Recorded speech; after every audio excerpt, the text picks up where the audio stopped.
Greetings, loved ones.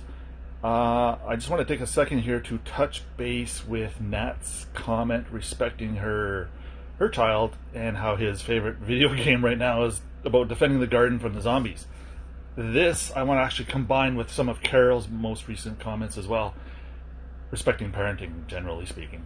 So here's one of the main processes where a relationship between children and parents breaks down. Children are very capable of trusting. Actually, they're way ahead of where we are. So when a parent fails to establish grounds where a trust can develop, arise, form, nourish, flourish, all those good things, we're actually wasting opportunities. So what I'm trying to suggest here is this. If Nat's son is passionate about this element, this game, this is where Nat can actually home in on an existing passion that the child has and utilize it. Use that conduit to further your relationship. Ask him, why is it important that he defends the garden from the zombies? For starters, which weapons is he choosing? Who are his teammates? Things of this nature. Show interest. The children are very, what would the word be? Sensitive to whether mom or dad give a shit or not. And they know when you're bullshitting. So if you're going to do this, make sure you do it with sincerity. Don't fucking bluff your way through this, because they will trust you even less at the end of this. But capture this opportunity. Use it to further your team network with your children. There's no greater disconnect than when mom and dad don't show interest in anything that the little ones are doing. You know, for example, some of my most rewarding moments as a child were when I would do something or perform something or achieve something, and then you would have positive feedback from mom or dad or aunt and uncle or teacher or coach or whatever the story is. But moms and dads and people in this position, we got to stay on top of it. Just because you show interest in your child today doesn't mean you get to take off tomorrow or the next day, or you get to be a little bit lazy. Oh, I've showed tremendous interest in my son's video game this morning, so now I don't have to do anything for a few days. Wrong. You'll feel momentum when it's properly serving both parties. Go with that. Keep fueling that. Throw whatever it needs to embellish these situations, to keep them alive, to keep them hot. When we disconnect by showing no interest, that's a very deflating thing for a child. For example, here's one. This was a defining moment for me when I was a child. How old was I? I'm going to suggest I was probably 10 in there somewhere. I was playing hockey. I was always one of the better players on my hockey team. I don't know why. Probably just because I was more passionate and I tried harder than most. I think that's why I was always the top scorer on my team. If I wasn't the top scorer that particular, I was number 2. I was always leading the team in assists, as in I set up as many plays so that my friend here could score a goal, as many goals as I score. Okay, anyway, here's the story. Well, this one particular game, I'll never forget this. My dad says, okay, if you get a hat trick this shift, I'll buy you a Big Mac. Okay, so to a 10-year-old, apparently a Big Mac's a pretty big, that's a score, that's a treat. So I go out, I score 3 goals in that one shift. Now, and again, a shift in hockey back in the day was about a minute long. That's about as long as you could be on the ice skating your guts out until you're tired. You got to go sit down on the bench. Okay, so I score 3 goals. I go back to the bench and everyone's all happy. Yay! My dad says that, okay, so my dad was an assistant coach. That's why he's on the bench with all the players. So anyway, my dad now says to me, okay, Darren, you go and score another hat trick, I'll buy you another Big Mac. I'm like, oh, fuck, right, perfect. I'm getting all these Big Macs. I go, guess what I do? I go and score 3 more goals in one shift. Okay, so I've already scored 6 goals in one game. Now, I'm super excited. I'm so, again, just elated. This was one of the most profound moments of my hockey career, for sure. So I say to my dad again at this point, okay, Dad, if I go score another 3 goals, can I get another Big Mac? Guess what he says? No. I was crushed. After everything I had just laid down, I all of a sudden get the carpet yanked out from underneath my feet. So I was pissed, literally, as well as pissed off as a 10-year-old can be. So then I go out the next shift. I only score one more goal, and I say, fuck it, I'm not trying no more. And I basically gave up. Stopped. Why would I have done that? Because I felt let down. I felt like I couldn't trust my dad anymore. I felt like he didn't have my back. I felt like he's a coach, and yet he's not on my fucking team. What's going on here? Not cool. I still probably went on to be the highest scorer that year, but that's not the point.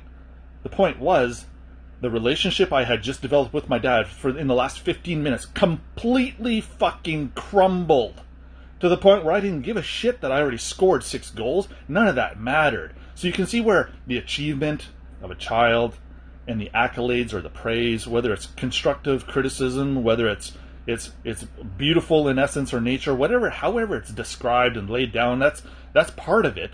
But this is where a mom and dad need to be more sensitive to the immediate situation, and they need to be prepared to sacrifice a little bit of themselves to further the development of the child.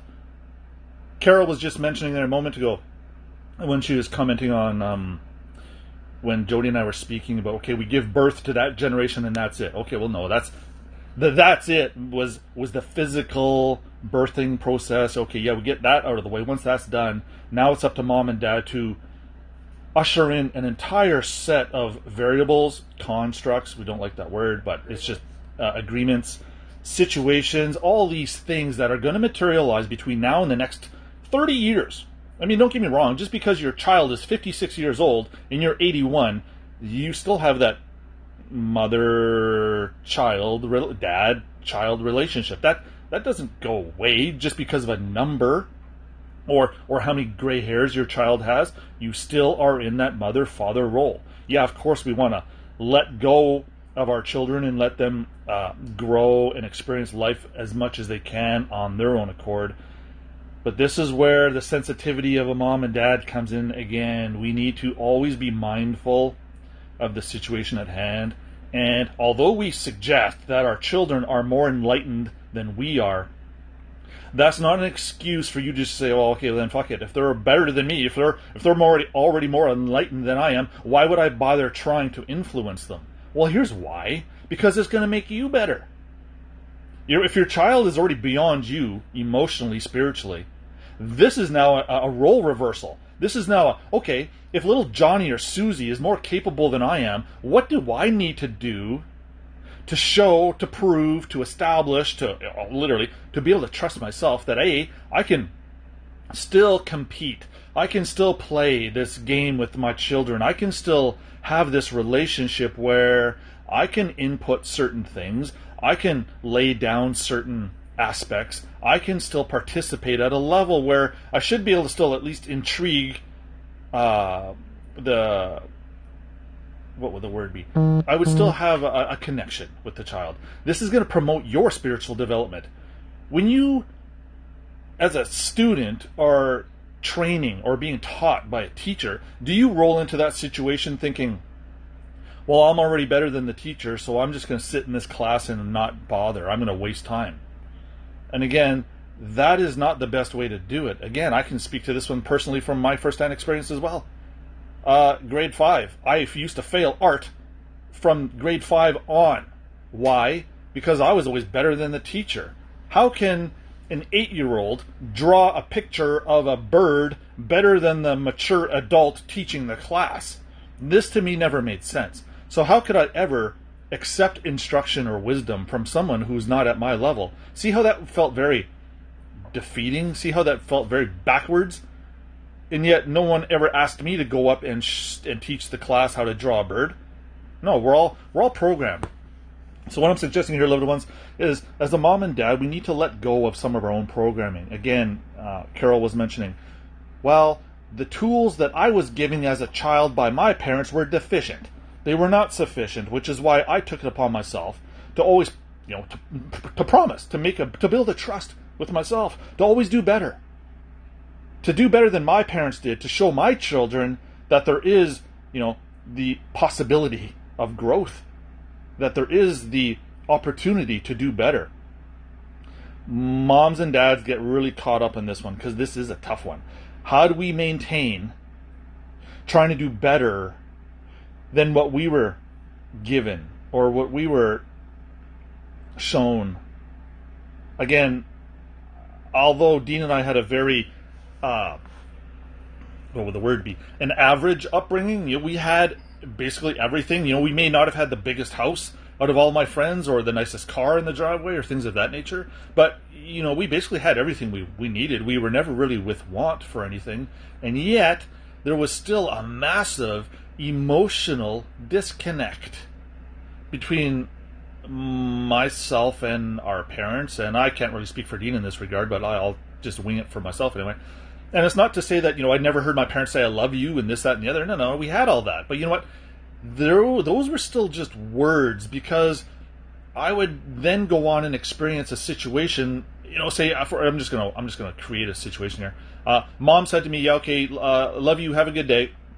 Go out to play for the morning. You come back a couple hours later, and then something happens that led to a situation where I now questioned, well, Mom, how can you love me if you just grounded me because I just did something like go into the fridge and I did something, and then anyway it pissed you off, and then I wind up getting grounded for some reason.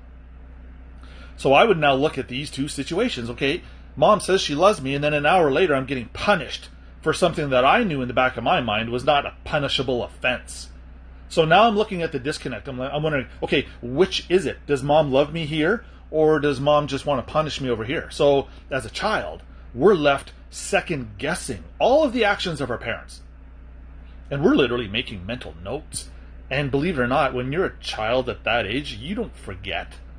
You have this list of things now, these deficiencies, or Mom and Dad literally dropped the ball. And now I'm looking at my little mental notebook of situations where Mom and Dad dropped the ball. So you can see how I'm starting to now operate from a deficit position. Now when Mom says she loves me, I'm like, yeah, I instantly go to my notebook and I say, yeah, okay, but I remember when you said that 5 days ago. And then I got punished here, there, and there. And if you're trying to convince me that, oh, this is tough love, or these punishments are for your greatest and highest good, you know what? Maybe at the end of the day they were. But here's something. At the moment, that was not at the forefront of my mind. I'm looking at the deficiencies in the character of my parents. And I'm building what would the word be? A vault. I'm building a little superstructure. A fortress of things that I'm now kind of denying. It's like, well, now I'm just not going to really even heed the words or take in them with any real empathy, or I'm not really going to let those words even affect me anymore because I've been let down time and time again. And again, I'm not suggesting that Dean and I had a want for anything, but I was spiritually beyond the basic average relationship that a parent and child has. I needed way more. But my adoptive parents, they just weren't spiritually capable of recognizing that. They just weren't able to act on it and provide an environment where I was able to flourish. No, I actually had to figure that all out on my own. So again, at the end of the day, that put me into a much stronger position. Yes, granted. But we don't figure that out until much later. Trust me, a 9-year-old is not sitting in his bedroom pissed off because Mom just took all his Legos away because of something happened. That's not how that 9-year-old thinks. So, where I'm going with this one is, take these opportunities as mom and dads to be more sensitive than you ever have been. Look at the situation on its face. Develop a contingent plan. Have something in the background ready so that when little Johnny or Susie says, yeah, Mom, but, or when little Johnny and Susie starts having a tantrum, have your secondary plan online. That's actually going to now bring in new information. It's going to bring new evidence to the table where, well, Johnny or Susie, Mom and Dad used to act or respond to your tantrums in this manner, right? As a matter of fact, like when Dean used to get grounded and then he'd start chirping and start beaking, my parents would just simply add days or hours to his grounding. So it doesn't matter what he said. There was nothing he was going to do or say that was going to get him out of that particular predicament. All he was doing is compounding the time he needed to spend being grounded. And this pissed him off even further, to the point where he was actually going to start developing a resentment towards my parents as well. Why? Because my parents weren't changing, they weren't growing, they just kept wash, rinse, repeating their same cyclical or cycle of events. And I saw no spiritual growth in that as a child. I was sensitive enough to it. I was cognitive enough. I had enough conscious ability to understand back then that, hey, why are these parents not as good as I think they should be? How come they're not nurturing my desires? How come they're not trying to set an environment up where I'm being challenged? And I don't mean my dad giving me shit because, I didn't do my math homework the night before, so now therefore I don't even get to play in tomorrow night's hockey game. Things of this nature. As a matter of fact, just another hockey reference there.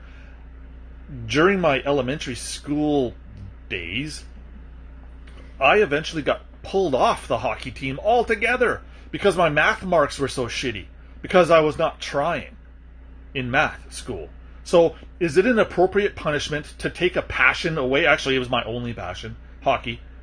Was that an appropriate punishment for my parents to take my only passion away because something I wasn't passionate about wasn't being fulfilled in their eyes? I'm going to say no. That's not an appropriate punishment at all. So all these things do is compound my distrust for my parents. And as a child, if these things do not go cured, if my parents don't sit me down or put me into a situation where I'm able to start building that trust again, if they're not sensitive enough to these situations, guess who actually stops being a parent? Guess which children stop viewing these parents as an authoritative figure, a role model, someone that should be listened to and honored? All that shit breaks down. So when there's no mechanism to repair that stuff, guess what? It sticks for life. And many of us now, we're mature adults of our own, and we still have these beefs with our parents. These wounds or these negative situations or these elements where trusts were broken, they were never fixed. So they're left dangling. And when you got a basket full of dangling, distrusting situations, you don't have a lot of room in your basket or your cup for anything new. So now it's going to take a profound moment in time to repair that damage. And unfortunately, most times, it's up to the victim now to forgive the wrongdoers, to settle the energetic, karmic, whatever the heck you want to call it, that's going on here. Now, it's not always that way. Of course, mom and dads and these types of individuals at some point will come into a situation where, hey, you know what? I didn't do the best I could have, mainly because I didn't know at the time. I thought I was doing the best. Why? Because my peers are all treating their children exactly the same way. So that's why it felt comfortable for moms and dads to discipline and punish and praise and give proper accolades for better behavior.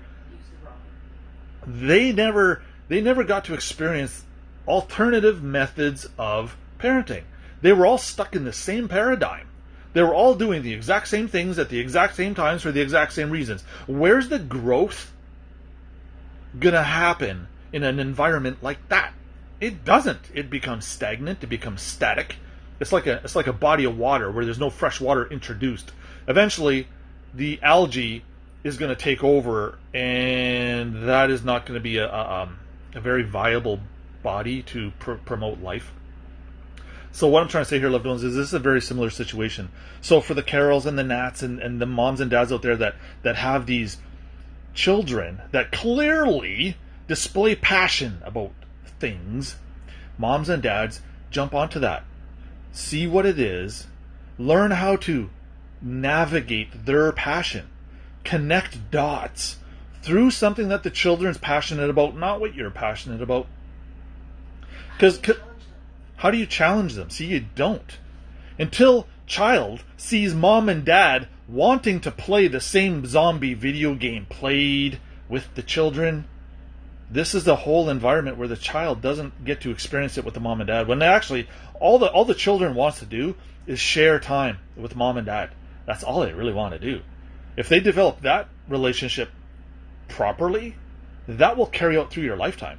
That will never have to be gone back and looked at and verified or validated. No, because you're laying down track that mattered when the time was there to lay it down. This is what I'm saying about taking opportunities to cure defects in relationships.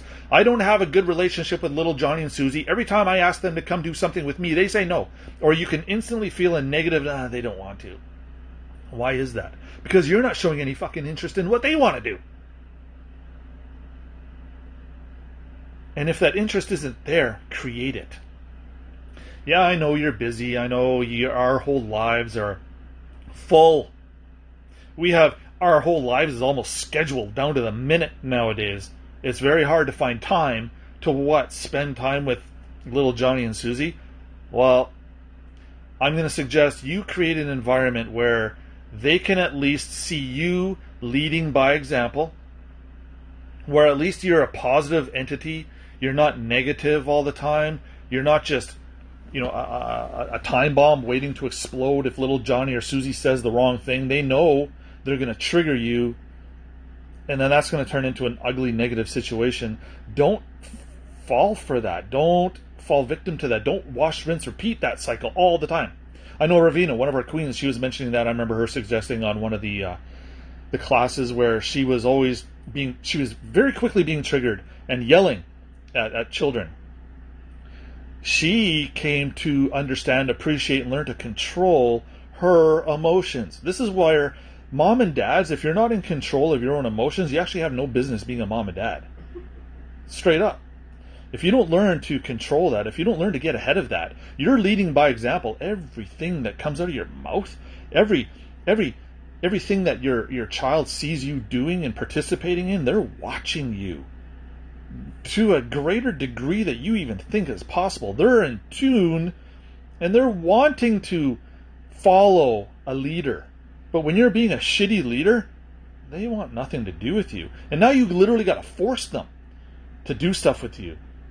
And is that compounding the problem or is that curing it? Well, I'm going to throw it out there that we're just literally adding layers and layers and layers that need to be undone. So when you spend time with your child, set up a situation where you're going to challenge them. You're going to pique their interest. They're going to see you interested in something they're doing. And you know what? Here's the funny thing. You're going to learn more than they do.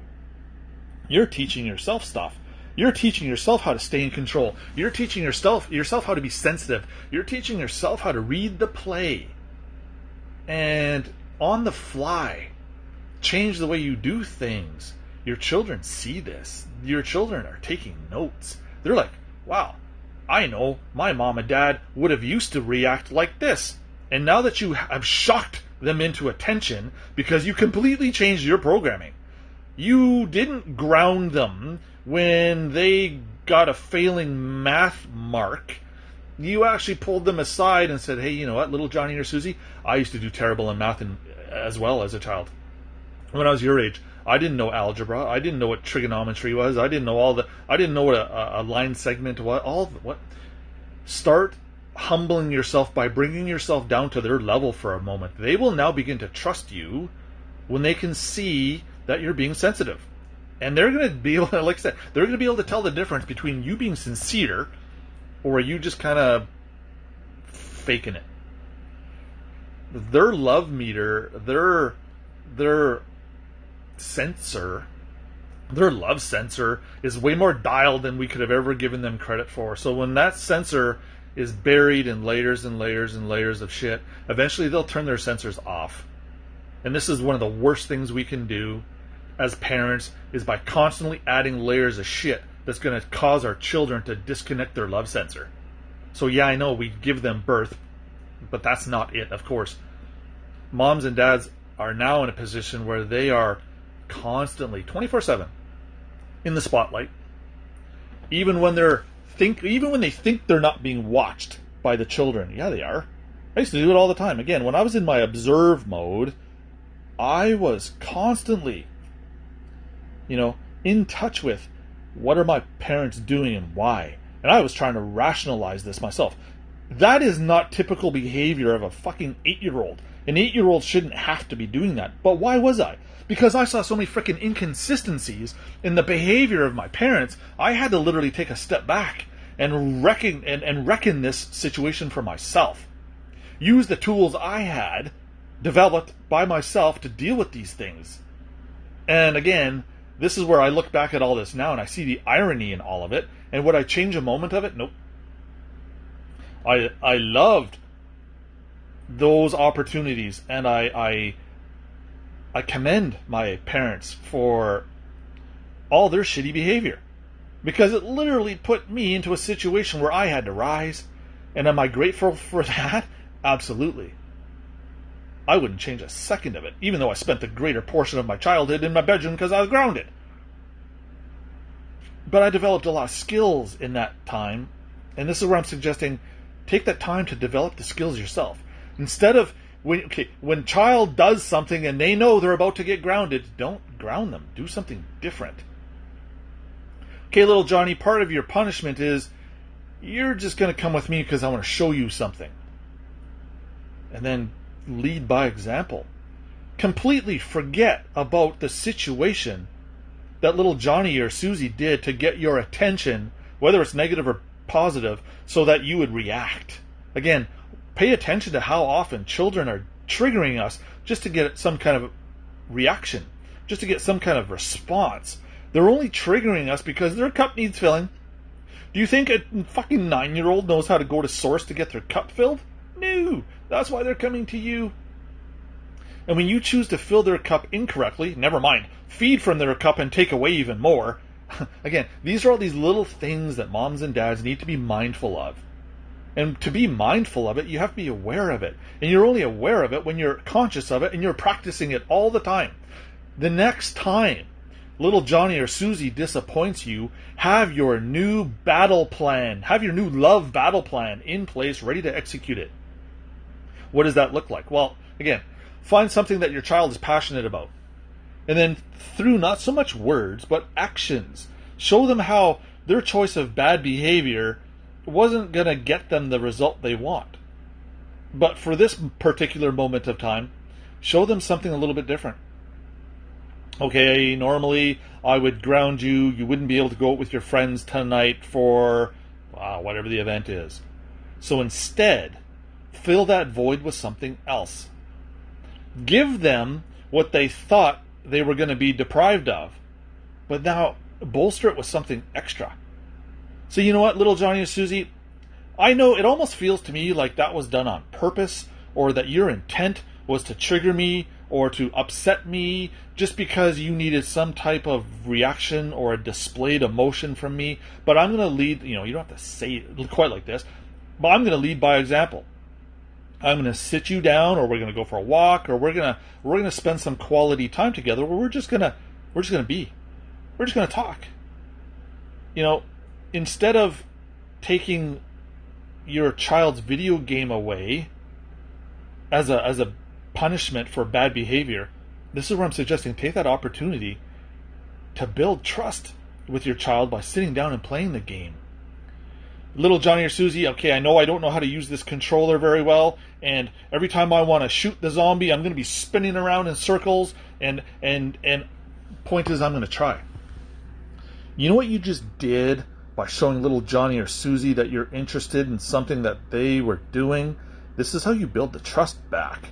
And pretty soon, little Johnny or Susie are so appreciative of the fact that you wanted to play the game with them, they're going to start to behave better. They're going to start to behave in a more loving, nurturing way to mom and dad. They're not going to do things on purpose just to piss mom and dad off, just to get some type of reaction or response, an emotional charge. Children, for the most part, if they're not getting the love requirement that they need, they'll take the hate requirement because it's all that you're giving.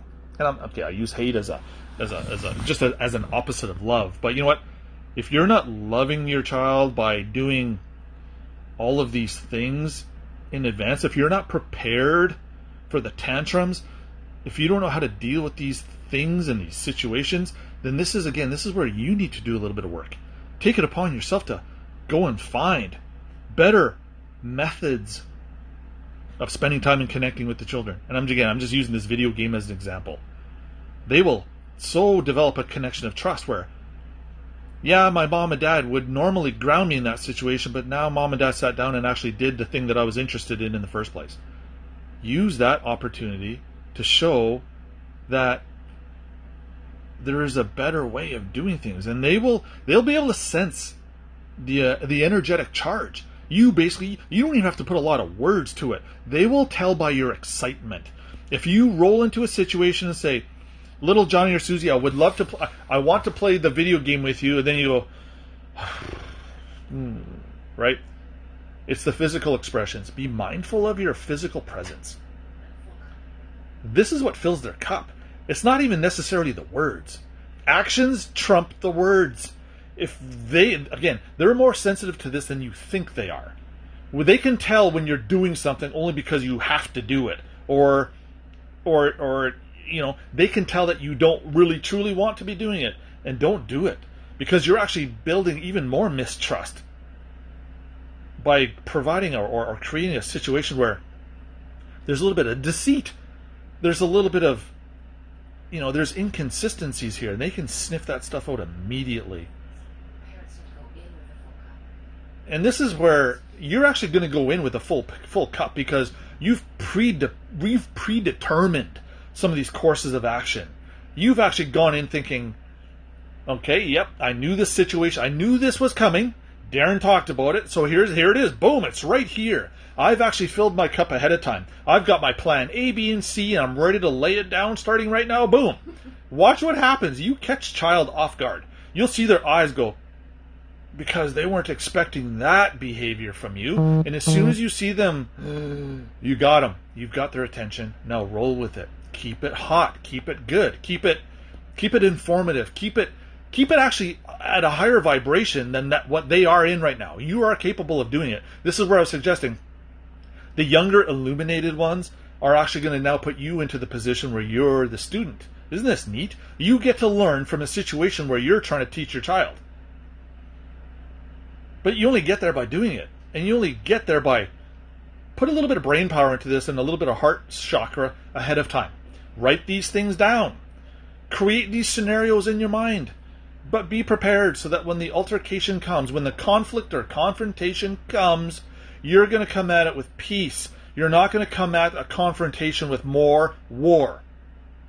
More war does fuck all for establishing where we truly need to go. And again, I get to speak from first-hand knowledge of a lot of this stuff. Because as I'm sitting in my bedroom wondering, well, you know what? I really didn't deserve to get grounded for that because I did this and this a week ago, and that was way worse. And I didn't get grounded for that, so why the fuck am I getting grounded for this? Again, see, children are always balancing the equation. Children are always trying to balance the equities. And when mom and dad are constantly piling garbage on the scale, well, that scale is going to drop in favor of them, and the children are going to be in a deficit position. Where's the feedings now? Look at the dysfunction we're creating now. It is just so shittily done. So again, this all starts with you. This starts with you recognizing your role. This starts with you staying in your lane. You know what? Staying in your lane is a very interesting concept. How do you influence someone in another lane while you're staying in your lane? Roll your window down. There's ways to do this. All that we're trying to imply with stay in your lane is try to stay in a loving frame of mind. Don't veer off that lane. That's the blah. Be loving and healing. That's the lane we're talking about. As soon as you're not loving and healing, you're out of your lane. Now you're in someone else's fucking lane. As a matter of fact, you're parting the ditch. Now you're heading into oncoming traffic. We can avoid a lot of these shitty circumstances by just being a little bit more mindful, leading by example. As a matter of fact, here's one.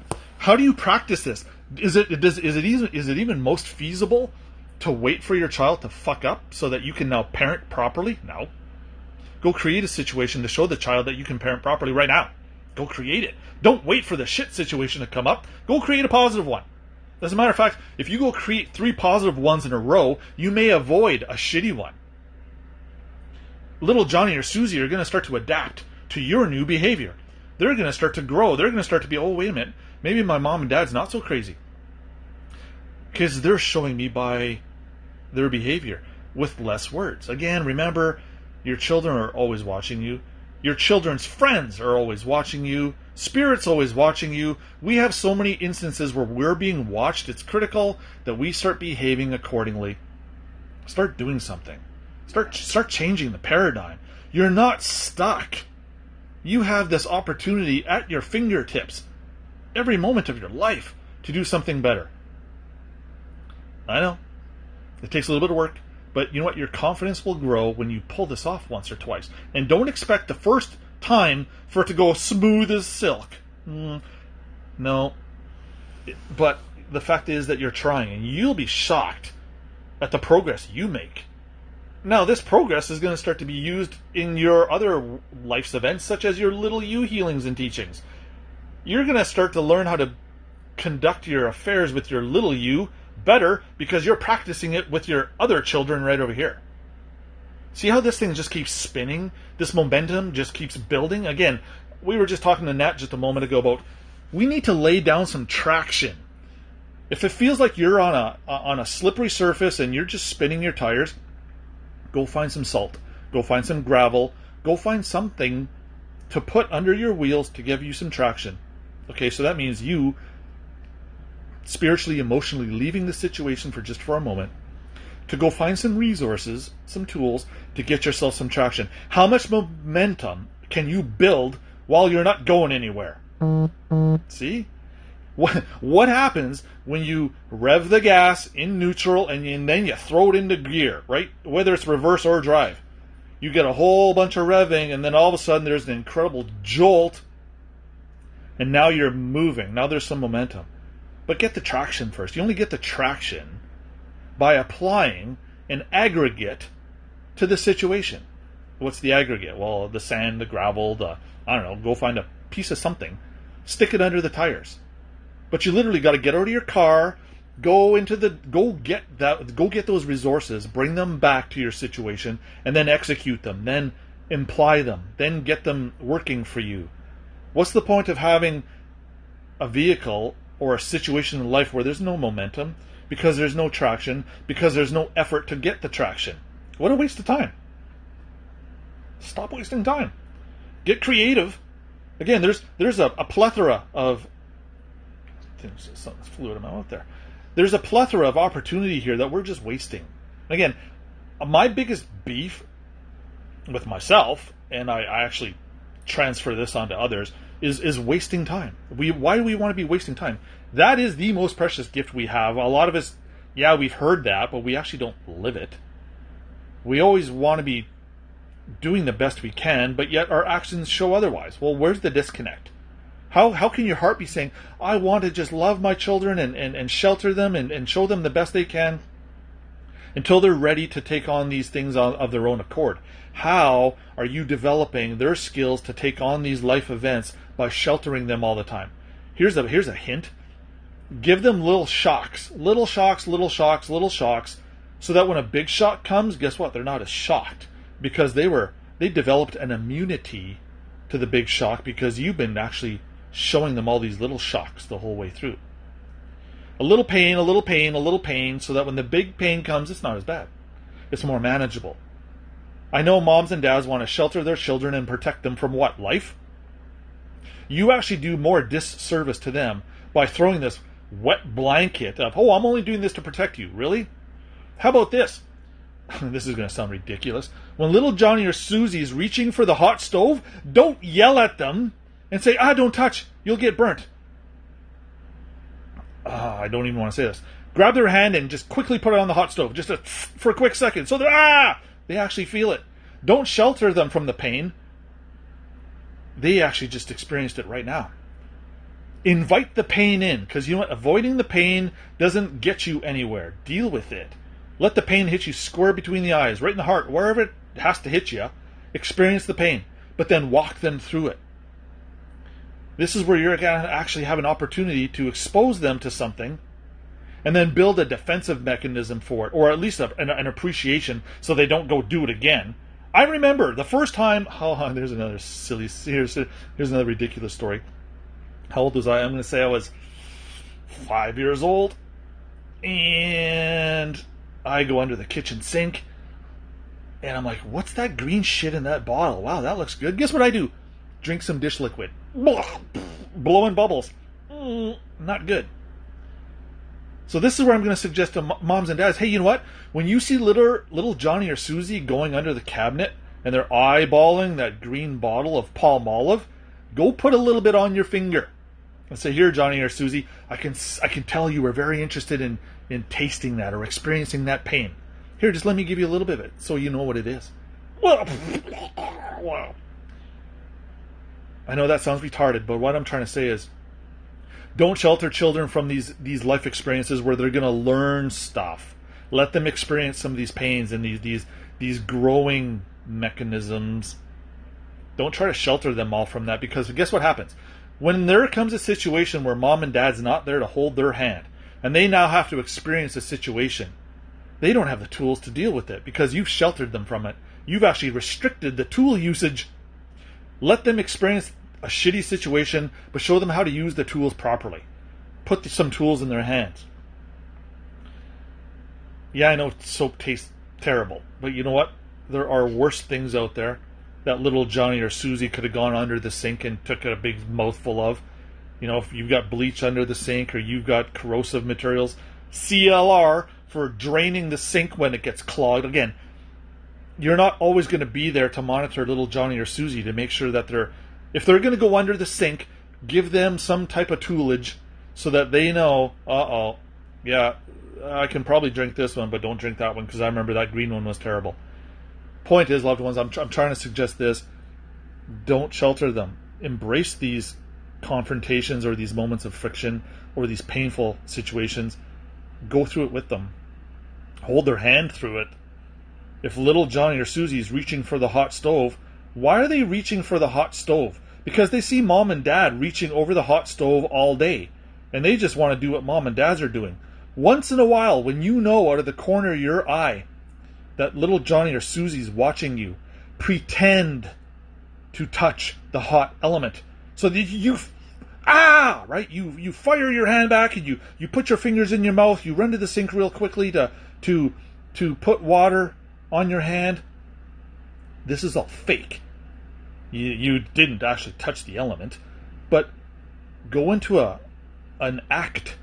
Let them see by your behavior.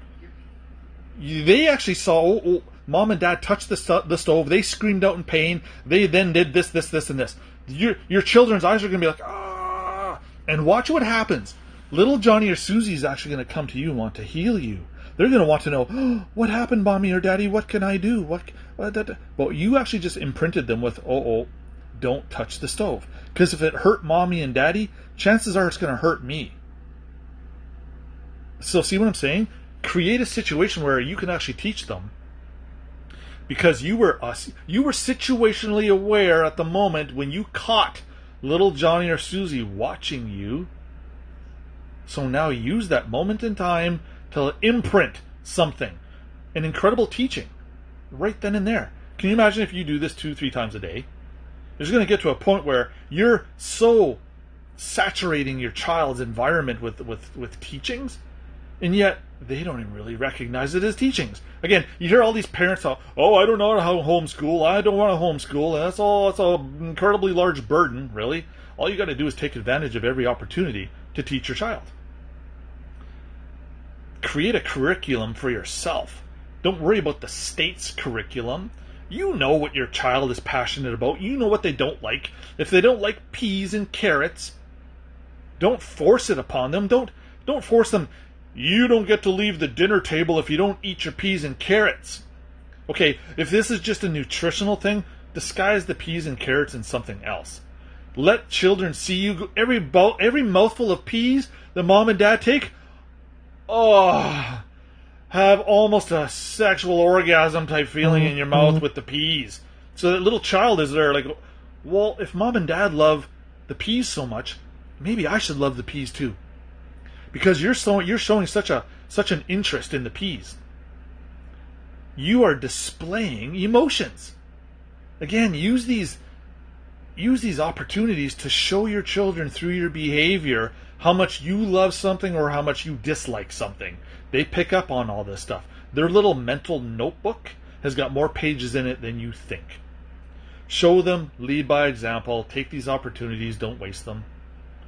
Explore, create, and again, you're going to be shocked at how much growth you actually get to experience through this. And while I was talking about the sexual thing there, yeah, I'll do a video on the sex thing coming up here with how does sex tie into the 5D world and where we're all heading from here. Well, you know what? Here's a spoiler alert, or here's an appetizer.